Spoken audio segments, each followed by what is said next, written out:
Assalamualaikum warahmatullahi wabarakatuh. Kembali lagi bersama channel Fakta Islam. Sebelum mulai, tekan tombol subscribe dan aktifkan lonceng agar dapat tahu video terbaru dari channel ini. Sebaiknya simak video ini sampai akhir agar mendapat ilmu yang bermanfaat.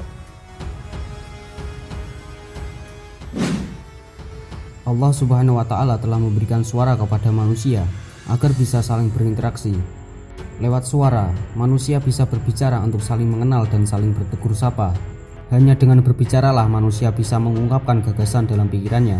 Namun perlu diperhatikan, di dalam Islam ada sebagian waktu yang dilarang untuk berbicara.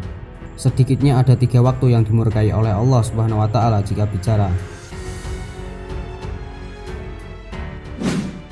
Yang pertama, berbicara ketika azan berkumandang. Kenapa? Karena azan merupakan panggilan Allah pada hamba-hambanya yang muslim untuk melaksanakan kewajiban ibadah sholat.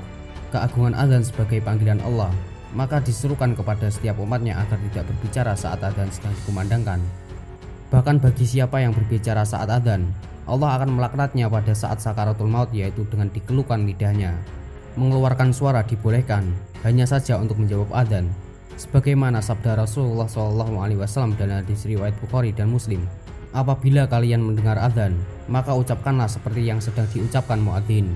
Maksud dari hadis tersebut ialah, apabila muadzin berseru takbir, kita hendaknya menjawab dengan yang seperti muadzin ucapkan, dan begitu seterusnya. Dan perlu kita tahu, surga adalah tempat orang yang menjawab suara azan dengan penuh keyakinan. Rasulullah SAW bersabda, siapa yang mengucapkan seperti ucapan muadzin disertai dengan keyakinan, maka ia pasti masuk surga. Hadis riwayat An-Nasa'i. Larangan kedua adalah khotib saat menyampaikan khutbah. Pada sholat Jumat saat khotib berkhutbah, hal wajib yang harus dilakukan oleh seorang muslim adalah diam. Meski jika ada orang lain yang berbicara, kita tidak boleh menegurnya, sebab ibadah Jumat kita akan menjadi sia-sia. Jika memang sangat terpaksa, maka kita boleh menegurnya, tapi hanya dengan menggunakan isyarat, bukan dengan kata-kata. Dan jika kita sampai mengeluarkan suara di luar yang dibolehkan pada saat khotib berkhutbah, maka ibadah kita akan menjadi sia-sia.